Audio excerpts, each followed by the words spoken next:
जय हिंद दोस्तों, रक्षित खन्ना के चैनल में आपका स्वागत है। दोस्तों कैसे हैं आप? उम्मीद करता हूं कि आप अच्छे होंगे। दोस्तों आज के इस वीडियो में मैं आपको 4 महत्वपूर्ण जानकारियां दूंगा। जैसा कि दोस्तों आप पीछे थंबनेल में देख रहे हैं, खुशखबरी हो गई घोषणा, आ गए 2 लेटर।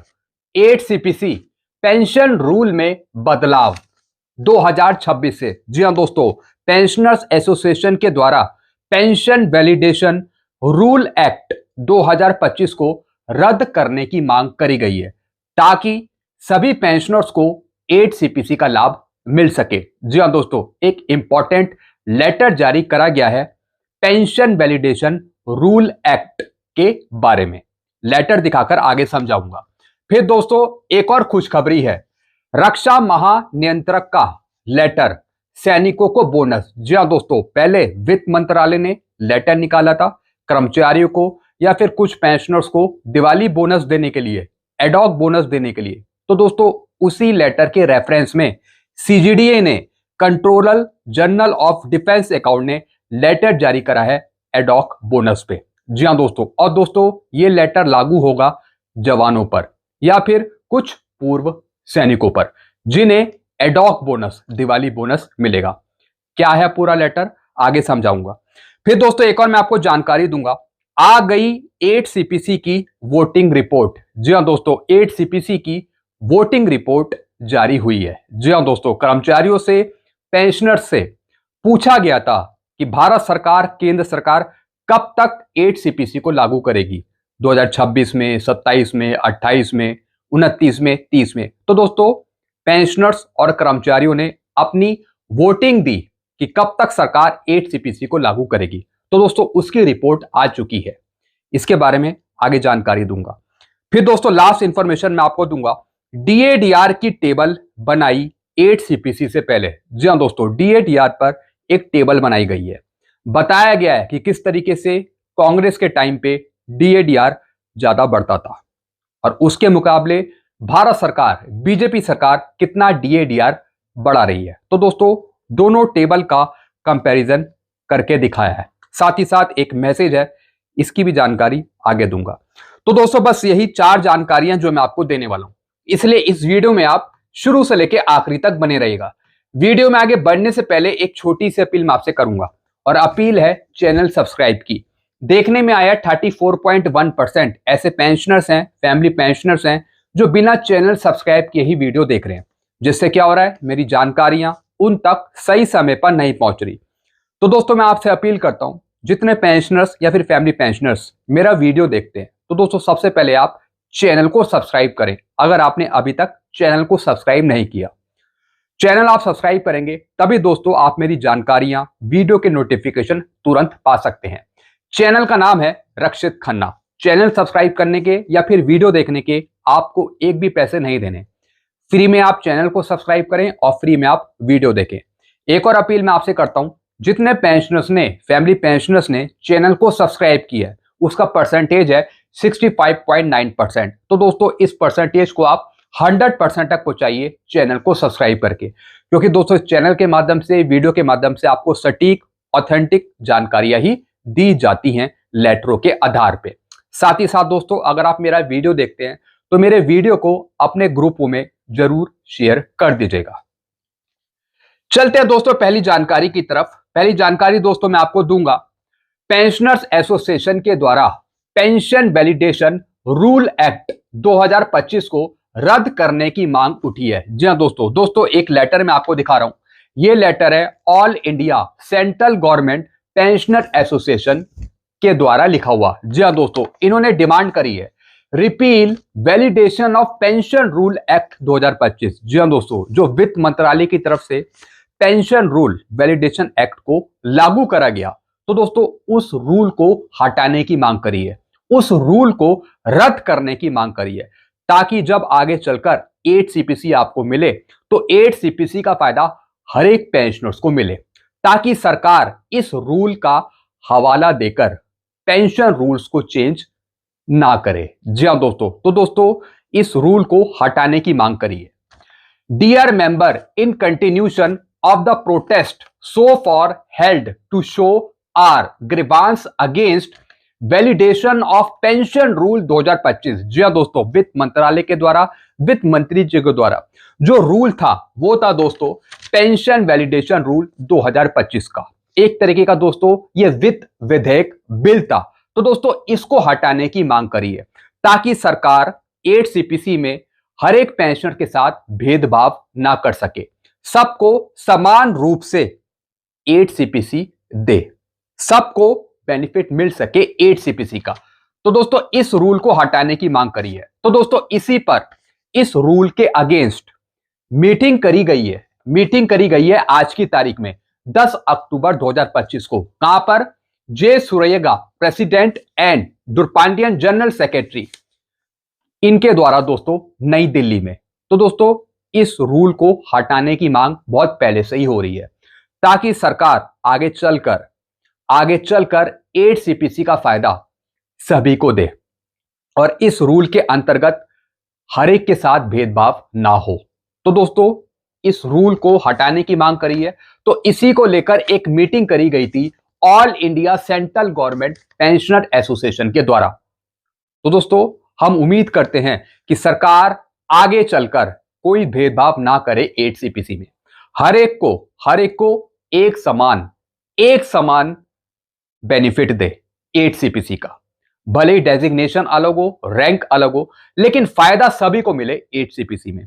और दोस्तों इसी पर सरकार ने पहले क्लैरिफाई भी किया है कि हम भेदभाव नहीं करेंगे। लेकिन दोस्तों यहां पे लिखित में जवाब मांगा है, भारत सरकार से जवाब कि आप लिख के दीजिए कि आप किसी के साथ भेदभाव नहीं करेंगे। साथ ही साथ जो आपने ये वित्त विधेयक बिल पास किया है इसको आप हटाएं, इसको आप रद्द करें। ऐसी दोस्तों मीटिंग करी गई है इसको लेकर। चलते अगली जानकारी की तरफ। अगली जानकारी है दोस्तों बोनस के बारे में।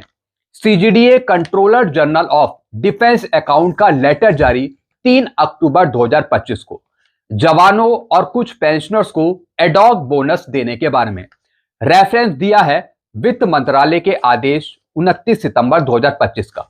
दिवाली से पहले बोनस मिलेगा कितना? 6,908 रुपए। जी हाँ दोस्तों ये लेटर जारी करा गया है controller general of defence account के द्वारा और ये लेटर लागू होता है जवानों पर या फिर पूर्व सैनिकों पर। दोस्तों इस लेटर के मुताबिक आपको बोनस दिया जाएगा 6,908 रुपए।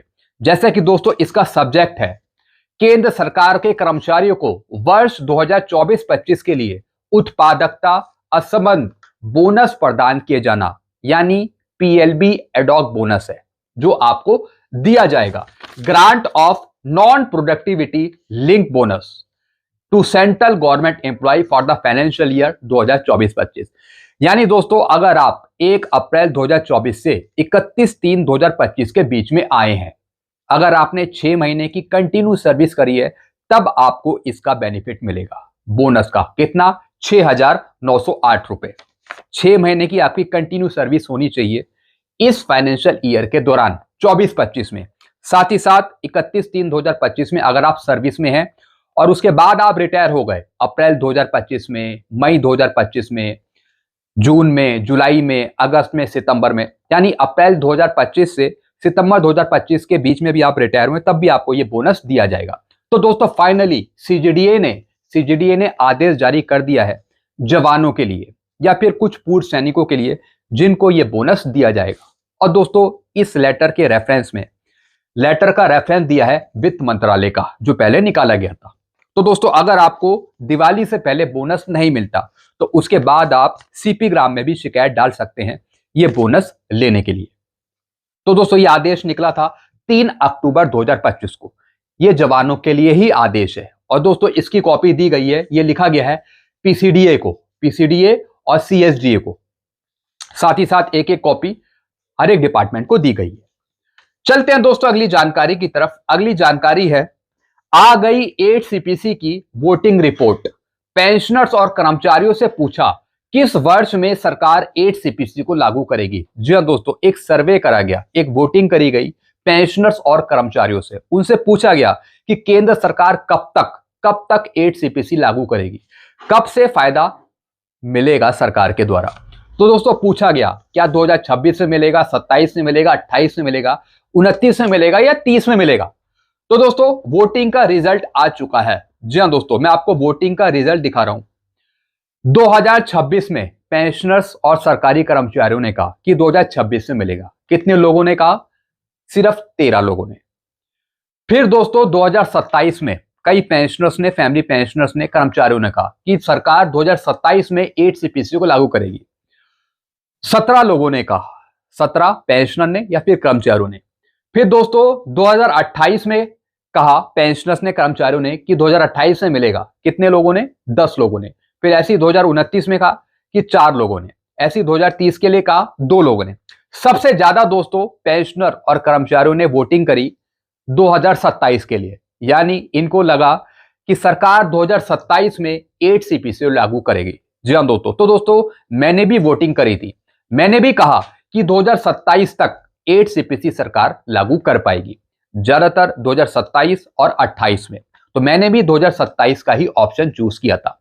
तो दोस्तों सबसे ज्यादा यहां पे 2027 के लिए वोटिंग हुई है, यानी पेंशनर्स को, कर्मचारियों को लगता है कि सरकार 2027 में 8 सीपीसी को लागू करेगी और पीछे 1 साल का एरियर वो दे देगी। बाकी दोस्तों आप भी अपनी वोटिंग कर सकते हैं कमेंट बॉक्स में। आप बताइए कि सरकार 2026 में देगी, 27 में देगी, 28 में देगी, 29 में देगी या फिर 2030 में देगी 8 सीपीसी।